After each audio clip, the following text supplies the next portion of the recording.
আসসালামু আলাইকুম। সবাই কেমন আছেন? আমি আমার ছোট্ট চুলায় পরোটা ভাজি করার জন্য পরোটা বানাচ্ছি।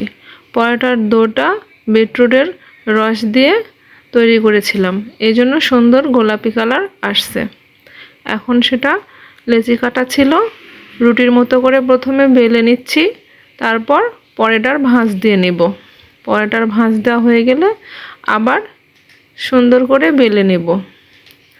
আস্তে আস্তে করে বেলে পরোটার শেপ দিয়ে নেব। এভাবে কয়েকটা ছোট্ট ছোট্ট পরোটা তৈরি করব। আর ছোট ছোট পরোটা তৈরি করা দেখতে কেমন লাগছে? আমার তো অনেক ভালো লাগছে ছোট ছোট পরোটা। তো আমার পরোটা তৈরি করা রেডি হয়ে গেল। এখন সেগুলো ভেজে নেব। তাওয়াতে দিয়ে প্রথমে সেঁকে নেব।